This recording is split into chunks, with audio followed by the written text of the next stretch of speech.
Ayan, ang taas ng tubig. So gumagawa sila ng mas mataas na kali eh. Tapos dito baha. Kaya motor yan, sir? Kaya motor? Hanggang saan, sir? Sige, sakay na lang ako. Buti na yung naniniguro. Grabe oh. Talagang lubog tayo. Tubig ano to, alat. Kaya dito nga sa kanan, andun na yung New Manila International Airport.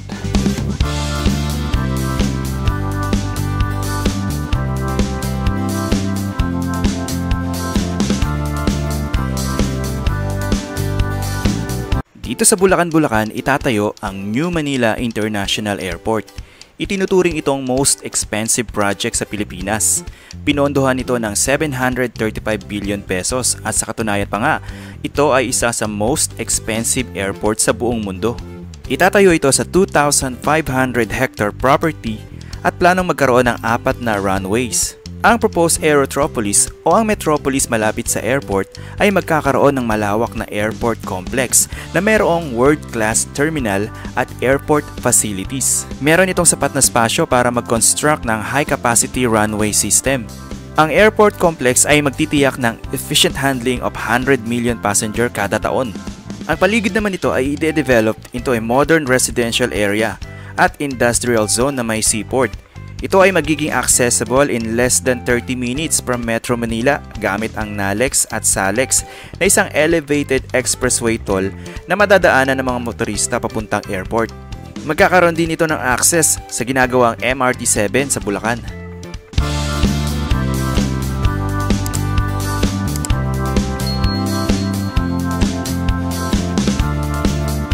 Ang airport na ito ay ang sinasabing magiging solusyon ng ating luma at inefficient airport sa kasalukuyan, kung saan madalas at pangkaraniwan na lang ang airport delays at congestion. Ang malaking project na ito ay matatagpuan sa kahabaan ng Manila Bay, malapit sa bayan ng Bulacan, sa Bulacan, 35 kilometers away from Manila.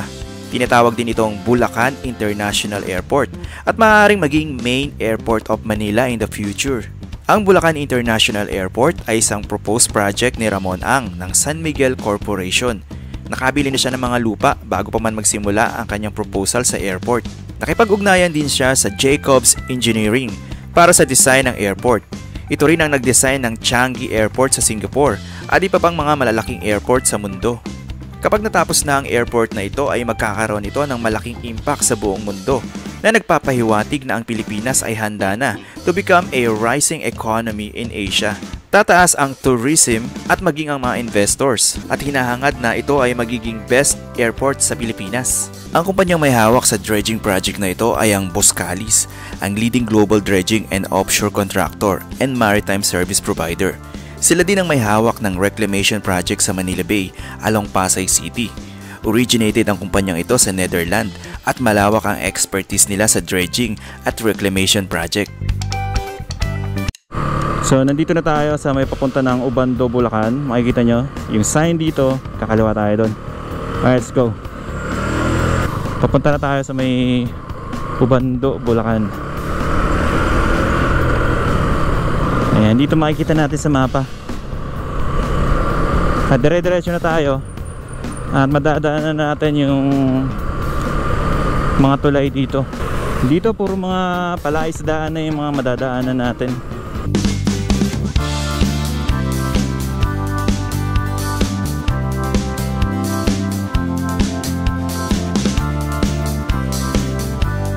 Bali 4 kilometers pa yung layo natin sa Barangay Taliptip. Yun yung pupuntahan natin ngayon. Meron pala silang tapunan ng basura dito. Parang ano, mini landfill. Baka dyan lang tinatapon yung basura tapos kinokolekta na lang ng mga malalaking basura, malalaking truck. Ito yung unang tulay. Tignan natin, hinto muna tayo ng konti. Ayan, tignan natin yung ano dito, progress dito. Yun ah.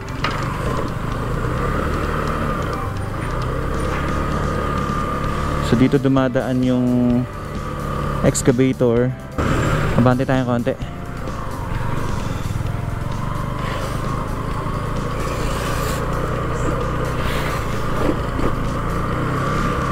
Hindi ko alam kung ginagawa ba talaga tong tulay na to or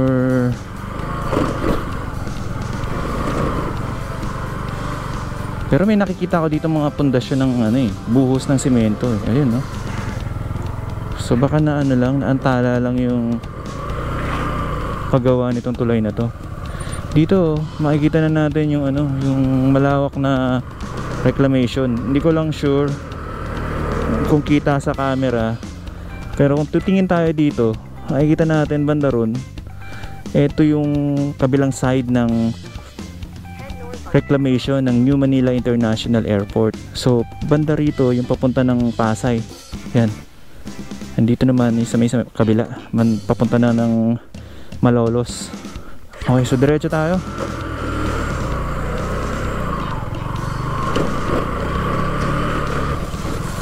So ito ay project target completion December 31, 2024. Dito marami ring namamasyal eh.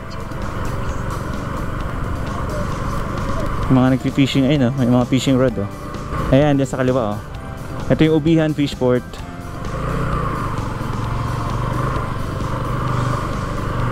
Tapos pagtawid naman nitong tulay na to, dito na yung bayan ng Bulacan. Etong Bulacan.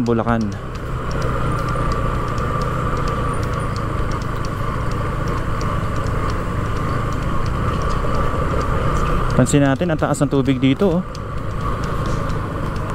Kung titignan nyo rito sa kaliwa, ayan, ang taas ng tubig. Halos pumapantay na siya sa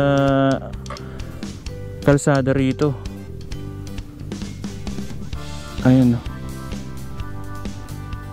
Tapos mapapansin natin yung kalsada rito laging basa. Siguro kapag umuulan, umaapaw lagi ito. Actually na-experience na natin yun yung nag-vlog ako dati dito. Parang ata 2 years ago. Talagang lubog sa tubig etong daan na to. Iniisip ko kung tinataasan nila yung kalsada rito. Tama, ito nga, tinataasan nga nila. So gumagawa sila ng mas mataas na kali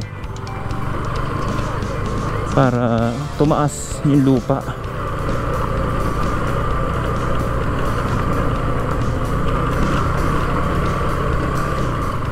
Yan, medyo tumaas naman Tapos dito baha. Yun oh my goodness. Paano tayo dadaan dyan? Kaya motor yan, sir? Kaya motor? Sige, tignan ko.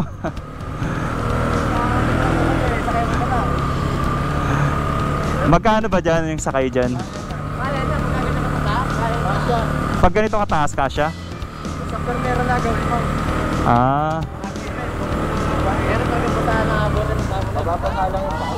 Baka mabutin dito, no? Hanggang saan, sir? Makina? Ito to? Tignan ko nga. Sige, sir, thank you. Sige, sir.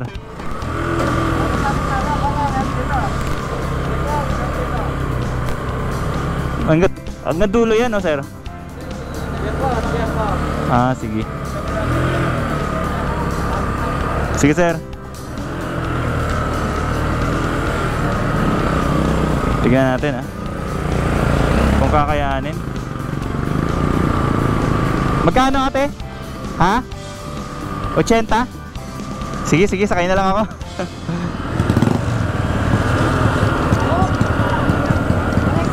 Diretso lang.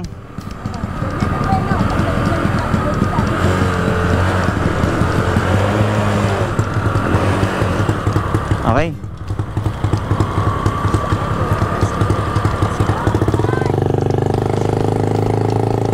Ayun, mabuti na yung naniniguro.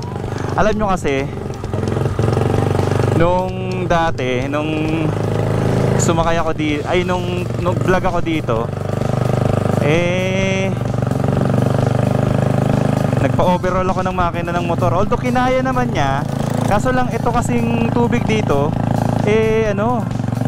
salt water. Tubig to, alat. Kaya mahirap dito na sasagasain talaga. Buti na yung maliit lang yung babayaran natin sa transpo kaysa naman ipapagawa natin yung motor natin. Ayan si kuya, buti na lang may ganito silang service.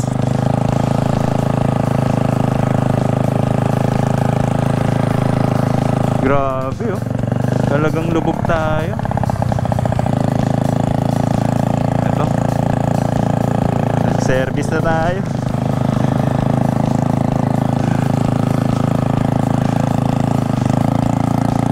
Tingnan nyo, inaabot yung sapatos ko. Taas na to nabasa pa rin yung sapatos ko. Hindi nga kakayanin ng motor to. Buti na lang hindi ako sumugal katulad dati. Talagang sinagasa ako dati ng na to itong baha dito. Ngayon natuto na tayo. Di baling gumastos tayo ng 80 pesos. At least safe naman tayo.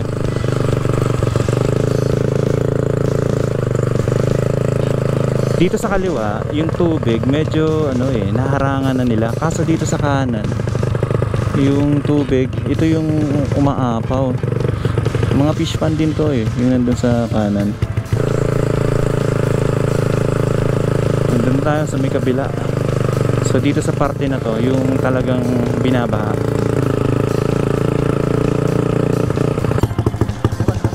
Sige sir.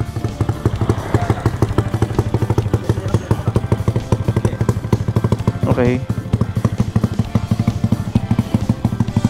Alright. Dito okay na.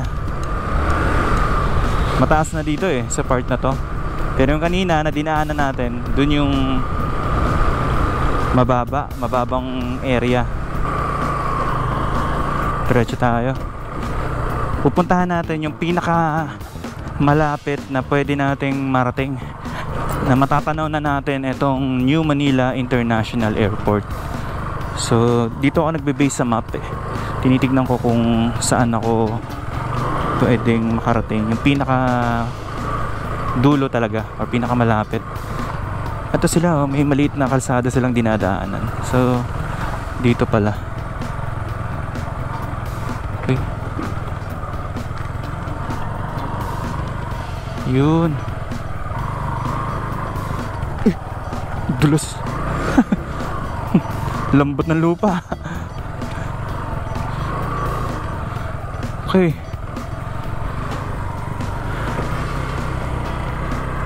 Nandito na tayo. Ganito tayo kalapit dito sa may New Manila International Airport. So makikita nyo dyan, banda ron, ito yung tambak ng buhangin, yung reclamation dito. So napakalapit na natin. Etong kinaroroonan natin, ito na yung pinakamalapit na pwesto dito sa may New Manila International Airport. Nasa na tayo kung tutusin, pinakagilid ng isla ng Luzon. Tingnan natin dito. Ang lapit na natin Parang walking distance na lang natin itong New Manila International Airport dito. Ito yung mga kabahayan dito. Ito yung isa sa mga prone sa pagtaas ng tubig na pwedeng lumubog yung mga bahay nila pag tumaas yung tubig dito. So parang na to yung isla. Napakalapit na natin. So dito kasi parang nakulong na yung tubig Pansin nyo. Although may naman pala, may daanan dito. Ayun, may mga may mga binhi. Mga maliliit na isda, parang dito yung mga fry ng tilapia siguro. Ito, maliliit na isda rito.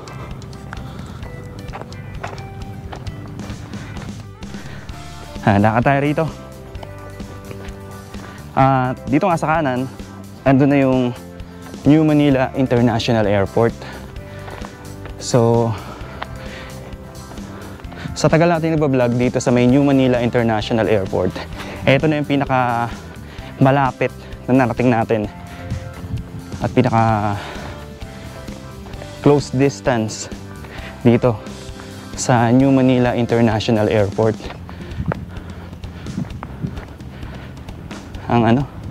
Ang lawak ng mga fish pond dito. Ayun, banda rin, oh. Lakad tayo rito.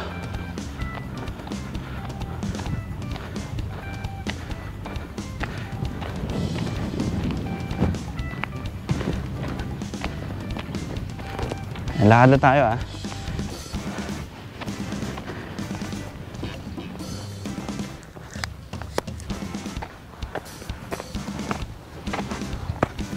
Yeah. Ayun, oh. Ganito na kalawak. Sobrang natin. Sobrang lapit na natin. Eto na siya. Sa gilid may nakikita tayong parang dike niya. Parang suporta ata. Tapos nandun yung tambak ng buhangin, banda ron. Eto naman yung mga kabahayan dito sa Barangay Taliptip, sa may bayan ng Bulacan, dito sa Bulacan. Eto, kitang-kita na natin dito etong reclamation dito.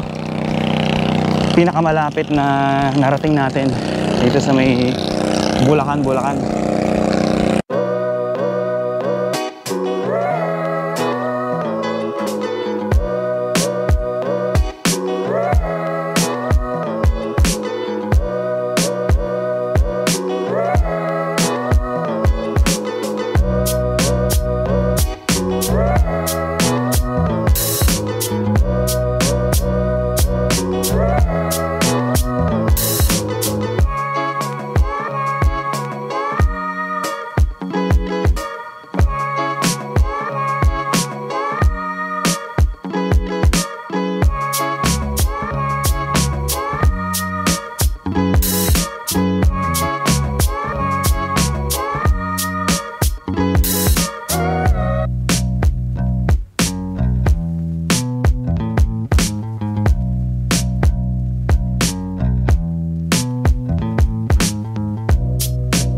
Nung nagpalipad tayo ng drone dito, hinahanap ko yung mga heavy equipments na nakita natin nung nakaraang